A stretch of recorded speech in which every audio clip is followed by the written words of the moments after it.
Welcome back to the Chef JKP podcast. On this week's show, a very, very special guest, Chef Gregoire Berger, who is the former chef at Oceano in Atlantis, the Palm. Gregoire, welcome to the show. Thank you so much, James. Now, we have a lot to discuss.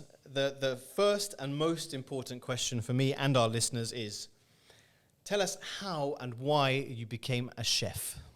So, first of all, thank you so much for having me on this podcast right now. My story is a bit different. You know, most of the chefs all around the world will tell you that they put their finger at two lemon tart and something come from the sky and they wanted to be a chef straight away when they were 6 or 7 years old. My story is a bit different. I always loved food, from my grandmother mostly, but it was not like a kind of direction. My father was doctor, and for him, like to be a chef or something, we don't even think about that, you know. But time goes on and some family problems came that I have to kind of bring money in. So I was going from school to school, and at a certain time, some of my friends too, I was spending some time, was chef de partie in coming to a fine dining restaurant in my hometown called Ore in Brittany. So I say, you know what? Let's go do that because I have nothing to do. I don't like school. I want to be outside. I want to dream. I want to do many things. And I started like that as an apprentice in this restaurant. What I've learned there, it was like it's another world, a world of responsibility.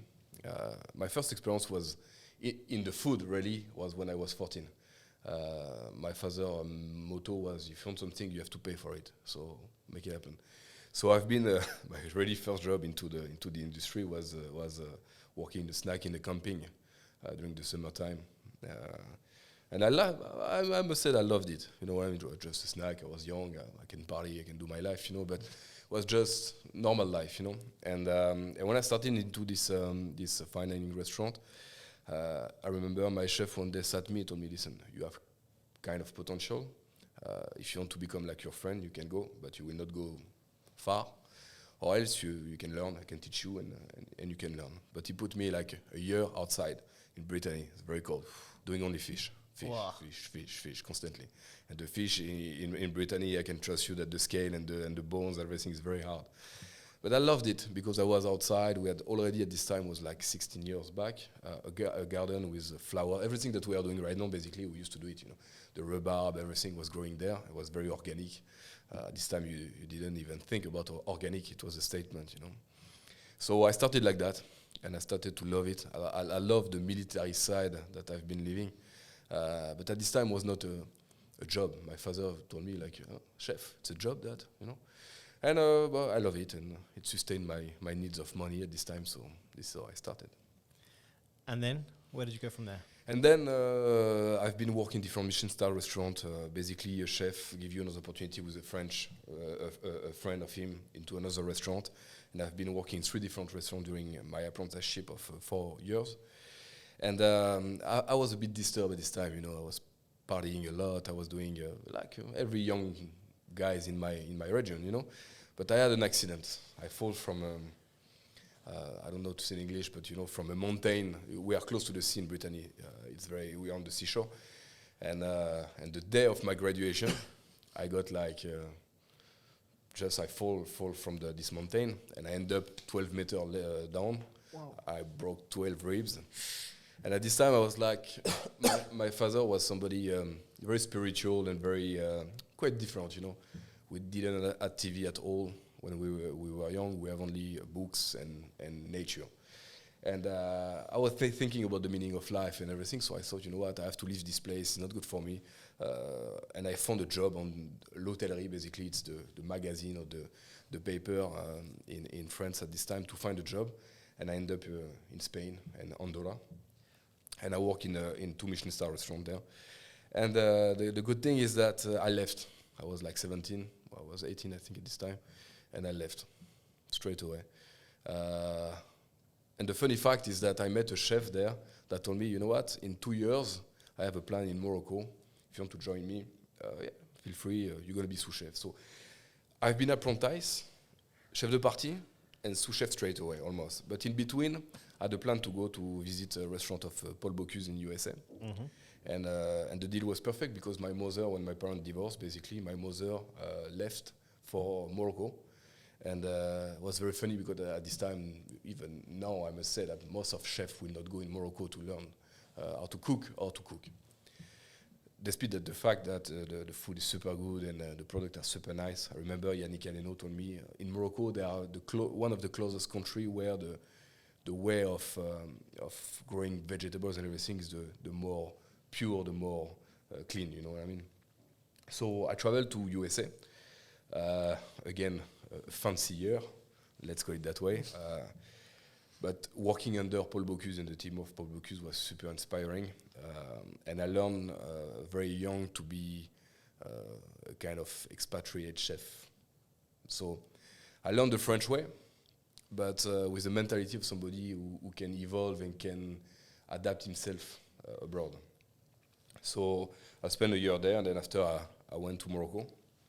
So I spent a year in USA.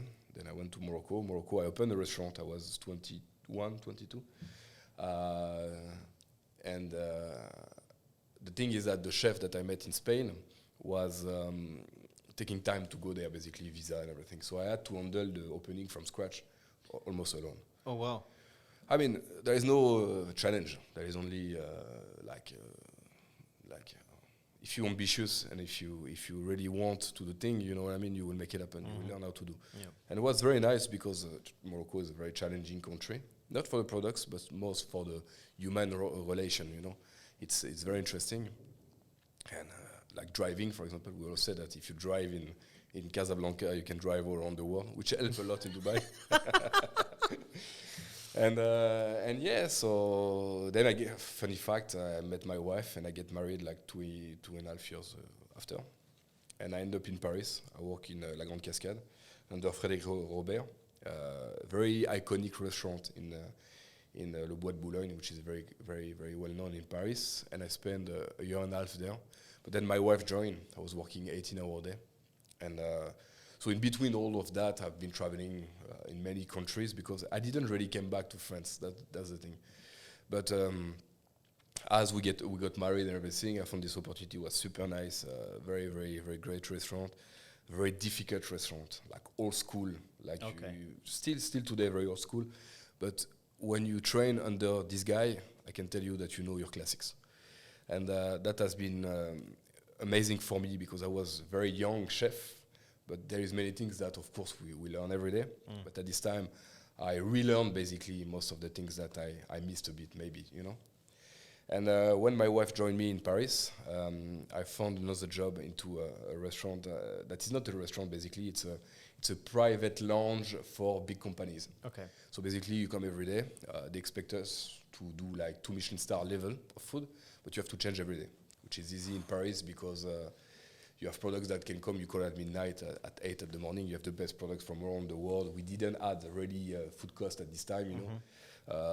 But it was very, the pressure was very high because it was all delegation from all around the world. And I worked there for a year and a half with a small team, but I had to perform in pastry, in everything, because they were asking super, like, very specific thing, you know. So I found very quickly my food. You know,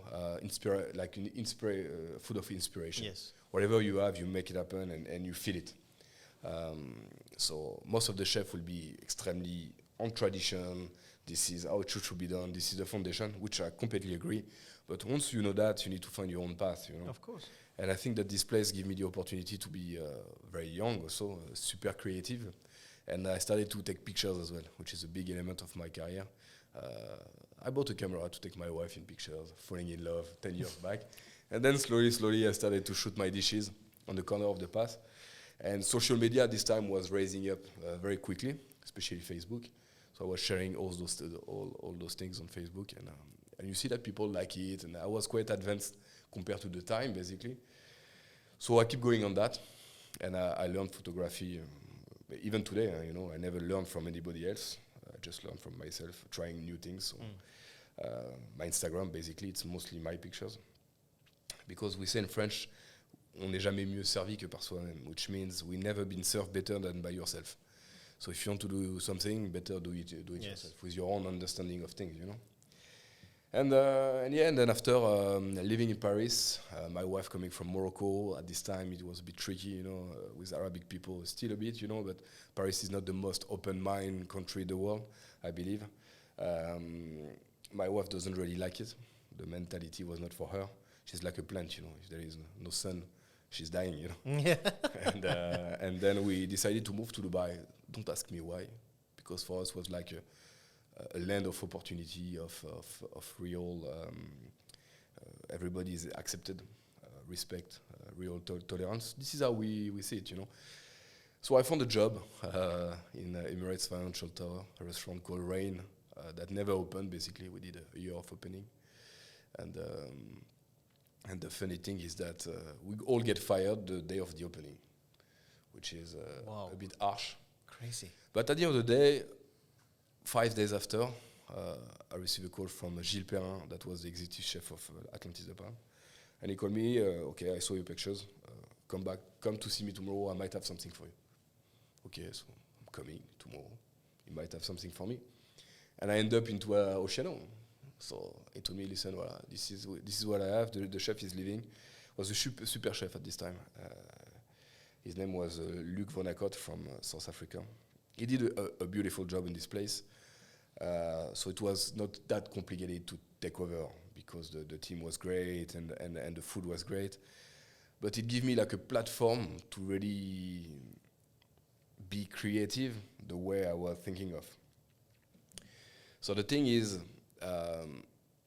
at this time, I was, of course, I was younger, I was 6 years back, and I was experimenting things. So my strategy was I took the menu and I started working on that.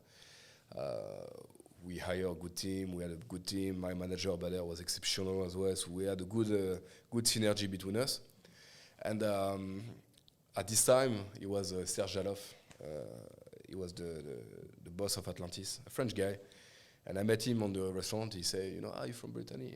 You're from the people from my region who can trust you. And he left. At this time, we had no, it was a crazy guy, honestly, but very inspirational. And at this time,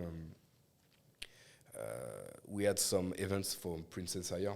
And I remember we go in the villa and he was trying the food. And it's very different to what I used to try. It's very, very nice. Have you been to Japan? I said, no, Mr. Zaloff, I've never been to Japan. Would love to. I said, you're going in 2 weeks. Okay. 2 weeks after, I received a call from my boss and said, you know what, Serge is getting crazy. You have to go in Japan. Tell me the address you want to go and everything. Why I'm speaking about that is because I believe in destiny, kind of, and you meet in your past some people that you have to thank for everything they did for you. And my father used to say that opportunity are like a string into the space in front of you. You have to see it and you have to grab it. Some people, they have a piece of wool in front of them. They don't even see that there is an opportunity. And so it sent me to Japan, and is where I had truly the best meal ever, but not only for the food, but also for the service. And I will explain later on why. But this changed a lot my mind. And every year, so unfortunately, Serge Jaloff passed away. And then he has been replaced by Timothy Kelly, that is right now the boss of Atlantis. I say boss because the exact title could not mention it right now. So, and fortunately, this gentleman pursued the fact to send me every year in 2 different countries. So I've been in New York and I've been also in Nordic countries. Wow. It was a year and a half ago, prior COVID. And now I'm here. So I decided to leave Atlantis for many reasons. I needed a kind of, we had a menu in Atlantis that was my most proud menu. We call it the metamorphosis. Yes. Menu that has been built around a poem, 11, 13 lines, with an idea, and every idea has a gimmick. And what we try to do is that the chef, the story of the chef, but it's not the ego of the chef. We don't care really about. Here we don't really care about the story of the chef. It's more about having a start of a story that is genuine through the service, through a plate, a gimmick, like we used to plate still today on the menu, what we call the croque monsieur, which is a very classic ham and cheese sandwich with truffle, a bit revisited in terms of visual, which is my nostalgia. And the line of the poem was on the past to nostalgia. And you eat on the clock where the time is going backwards. And every course like that was linking not only the food, but also the idea, the emotion from the chef through the service to the guest. And this is for me what is the most important today in the food is not only cooking good food, because it's not even giving justice to what is an experience in the restaurant or not even in a restaurant. There is the eye, there is the ears, there is the nose, there is of course the taste bud. Everything can be used as a play area to create an experience. And most of the time, chefs have too much big ego that they just want themselves to shine. And I learned that in Japan when I had a meal into this restaurant where 50% of the experience was made by the maître d'hôtel. He was so passionate about that he lifted up the cuisine of the chef that was not here at this time into a level that was like mentally difficult to accept. It was so inspirational, like real. And this is what after that I try to bring on the plate. But then why I'm speaking about those experiences in New York, for example, or even in Nordic countries, is that you have to put yourself outside of your comfort zone, like when I left Oceano, but also by traveling, because it was the last line of my poem. Life starts at the end of your comfort zone. And I had to stay true to myself. In life, you can be in your comfort zone forever, and then you can reach very high heights, but at the end of the day, maybe everything that's going up will fall one day. You know what I mean? Absolutely. So you need to keep going on reinventing yourself and taking risk, and you have to do it for yourself, not for others. You know. Well, you mentioned that. Now, you've worked for some incredible guys throughout your career. In the Middle East, we do not have the Michelin guide just yet. People believe that it's on the way. But what was it really like to work for some of the best guys in the world? I mean, there is two things I realize. The first thing is that you need to learn from the best because you grab information and techniques from the best. But anybody can be the best. We always put chefs at a level of half god, you know, which is I never understood why. For myself, the first, you know, we just cooking. It's not a big deal, you know. We're taking things too much, and very seriously. And I think that anybody can be the best. When Mozart did what he had to do, he was a human like you and me, just doing what he was crying, he was sad, he was happy, he was doing his life like everybody. Just maybe he been thinking his art into another way, or with maybe more talent, more work, or whatever, you know what I mean? So, voila, especially for Paul Bocuse, I remember one day we were in the kitchen, and this guy came, and he goes through the kitchen, don't say hi to everybody. He go in the stewarding area, he check the hand of every stewarding. I took a slap. I was like, wow, that's a lesson of humility. This guy is like the best chef in the world.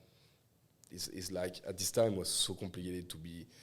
He was the more, in terms of what he bring to the French food and everything, he was like the number one, which is normal, you know. He was pretty old at this time already. And when I saw that, I took a lesson that, you know, no arrogance. This guy was just purely good, and he didn't need to have an ego, or maybe he had a big ego, you know. But this gesture showed me that I learned a lot at this time. That's an amazing gesture. Yeah, and this is what is about being a big chef. I'm sorry, it's not being the most famous on Instagram or being the most. It's not about media. It's not about all of things. It's about genuinely being good in your art and loving people. I believe. That's amazing. That's what I take from them. You know. So throughout the past 6 years, first of all, you worked at Atlantis. Now, some people may have never heard of Atlantis. However, it's this huge resort here in Dubai, and they're about to open a second one.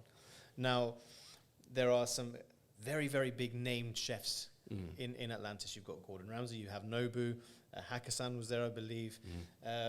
But then you created this incredible restaurant, and it was almost like a homegrown, incredible, beautiful fine dining concept. How did you come up with that? Because it took some time, but it was undoubtedly one of the best restaurants in Dubai. Time and patience. Patience is my big weakness. You know, I'm completely impatient. But hard work, time, and perseverance. I think at the end of the day, it's also about vision. don't underestimate the vision. The vision is everything. If you have the vision, you can drive the path to it. You know what I mean? But if you don't have vision, you cannot do anything. And don't get me wrong, Oceano is Oceano. It's already a beautiful place. It's not like you are coming, you have to build a wall, you have 40 meters of aquarium in front of you. So it helps a lot. I'm sorry. But the thing is, when I came there, I told to myself, if you're not doing good here, you have to leave. Leave it to somebody else. It's not a joke, you know. This place it's truly amazing. So we did what we have to do. That's all. Just work hard. We have a vision. We try to work all together to make it happen. We did it. We make it happen, and this will be kind of part of this story. But at the end of the day, nothing belongs to us, and that's what I know today. So I'm so proud of what we did, honestly. But without Michelin Guide, we tried to bring the guide, and I think this is a hot topic in Dubai. It will always be until always be a hot topic. Yeah, I agree. However, apart from the Michelin Guide, the food was incredibly iconic, beautifully photographed, and tasted incredible. You were also of the list of the top 100 best chefs in the world. How was it to be named number one, and how was it to be sitting next to some incredible legends like the Rocker brothers, for example? Yeah, so that's a good question, you know. You get used to everything in life, and you just need to be grateful. When you meet Rocker brothers or all those amazing chefs that most of the time are a bit older than you, just listen. You're a student. It's not because you are in between that you are in between. You get me? Thanks God I've been into some extremely high ranking, but it's subjective. Keep your feet on the ground. At the end of the day, it's a ranking, and ranking will always be, and sometimes you will be, sometimes you will not be. But which opportunity it gives me is to meet those people and to be able to be inspired by them, which is amazing. Because the list was incredible. Yeah, and when you go there, I can tell you that it's something, you know. But again, when I say you get used to everything, is that everything is possible in life. If you want to be tomorrow the next Picasso, you can be. You have to work for it. You have to believe in it. And at the end of the day, why not yourself be part of the best and one of those iconic chefs? We always see that with a distance.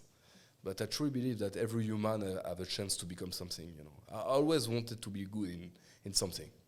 So, being a chef has its challenges, as you know. And apart from the pandemic and COVID-19, what do you personally feel is the biggest challenges that chefs are facing nowadays? Hypocrisy of products. That's how I would like to say. Simply because we all want to work with the best products, but no much of us is really caring about environment. Get the bigger langoustine, the bigger Wagyu beef, the best of the best of the best. But we have an impact as a chef that is huge into the ocean, into the land, into the landfill, into anything that we are consuming. And few of us are really taking care of that. You know, if in 20 years you don't have any more langoustine to put in your plate, then who gonna blame? And that's, I think it's, and this is a big challenge in Dubai. You know, just a small story regarding why I created this menu, the metamorphosis. Because one day I thought, and this was after New York City, because in New York I realized that whatever you give to a guest, he will take it. No need to have an a la carte or burrata, or you know what I mean. You just be you, people will come, they will eat it. They will not guess, okay, I'm in Gregoire's restaurant, I have a rabbit, I want a burrata. No, I have a rabbit, I have a beef, maybe I will take the beef or not the rabbit, you know, you get me? But people will go for it. So I decided to do one menu. But the thing is, what is my story? I'm in Dubai. What's the story? We live in middle of a desert. I'm serving food. I'm pretending that I'm serving a lamb from Pyrenees, but the lamb is taking the plane every day. Is that just to say, my lamb is coming from the Pyrenees? I remember one day I have a guy coming from Australia. And he told me, I have the most sustainable lamb in Australia. So straight away, he hit my head. I say, why you come here then? Keep it in Australia. You get me? And I was like, I felt very hypocrite. So I say, in my mind, let's use the best product because this is what is all about, the food and the hospitality. But let's speak about inspiration, emotions, stories, journeys, travels, and that was it. This is how we come up with that. Trying to not be hypocrite. Being in Dubai is complicated to really be close to your products. Yeah, that's a challenge. Let's be honest. Now, what I want to delve into, as you know that you're on a foodie podcast, and we need to talk about the food. Now, for you, 2 questions. Number 1, what is your favorite ever food memory? So it could be from childhood or it could be from anything else. And number 1, what has been the best meal on the planet that you have ever had? So for me, the best food, there's 2. The couscous of my wife, which is because don't underestimate love in the food. It's the secret ingredient. It changes everything. Even an average meal into something exceptional. I'm not telling that for my wife's couscous, you know.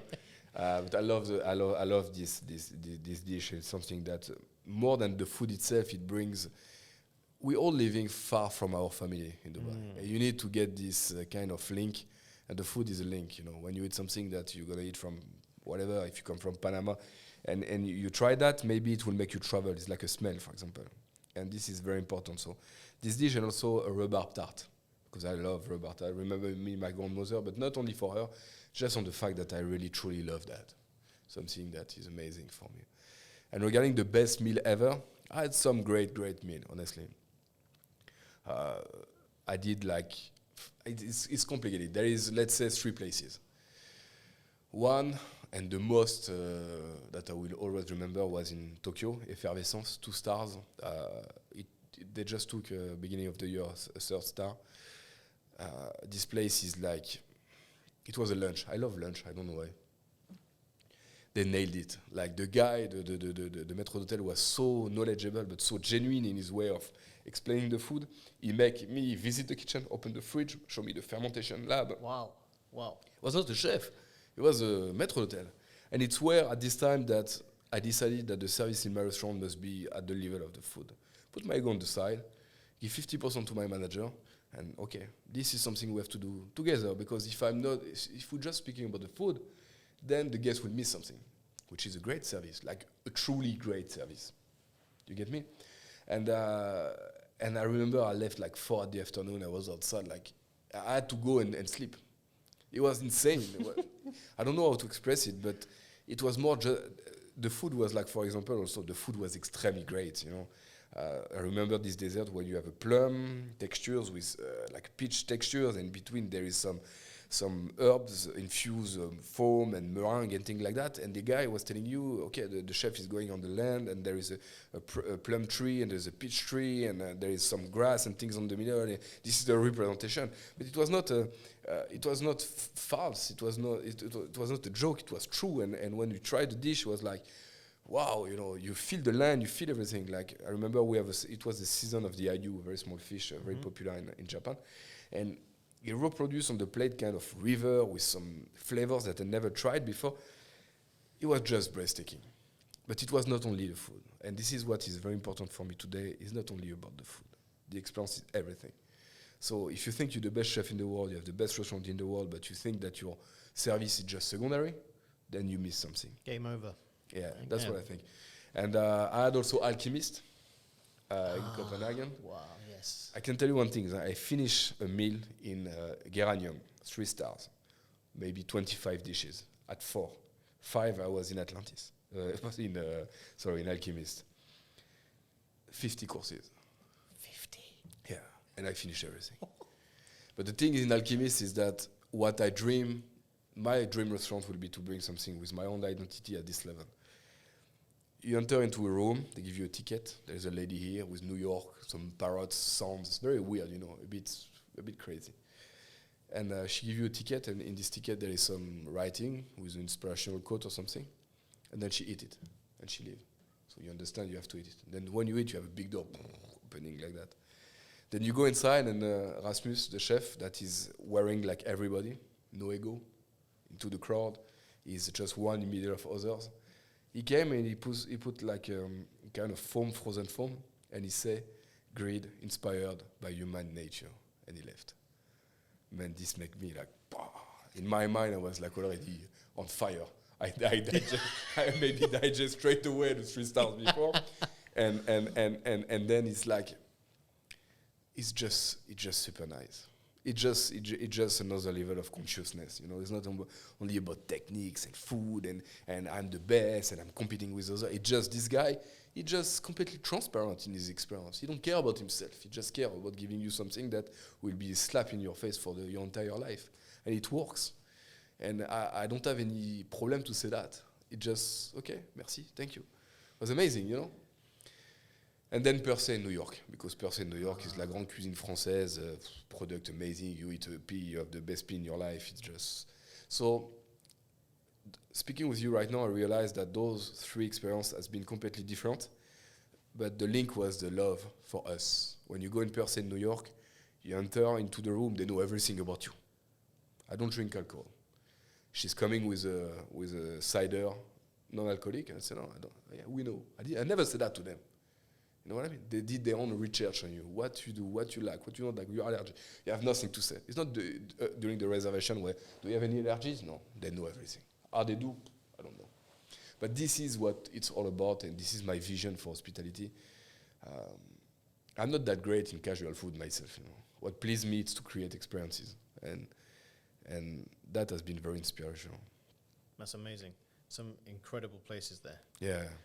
Now, as you were growing up and you had these different experiences, you said you were an apprentice for 4 years. Yeah. And as apprentices or chef de parties or exec chef, you have sometimes a mistake which is not funny, but afterwards it becomes a memory and it becomes funny. Now, for you, is there a particular funny kitchen incident that happened in your culinary career? I mean, in France, they could kill you for that, but it's very simple. I mean, it's nothing so crazy, but I remember I had to make a stock. So I make my stock and everything, and my chef de partie told me, okay, Greg, please just pass the stock and put it on the fridge. And I took the stock and I throw all the liquid on the garbage, and I keep the bones. And that was like, I felt so stupid. I think that just thinking about that today, it makes me feel bad, you know. But it happens to everyone. Yeah, I don't know. I've never seen that except on myself. You know? Now, for you, who would you say are your top 3 culinary heroes or people who you really respect and why? So first of all, Rasmus Monk from Alchemist, because his attitude compared to his talent, it's just a lesson for everybody in the planet. This guy is a genius, like literally a genius. Technically, I remember he gave me this dish. It's a snowball. You have a frozen plate. You put an olive oil. The olive oil evolves with the temperature of the plate. He give you a glove of ski, and you have to eat your snowball. Some people will say this is B, you know. Me, I think it's like, it's supposed to be like that because it's truly good. It's not like it's fancy, it's an experience, but there is no taste. It's like truly exceptional. And this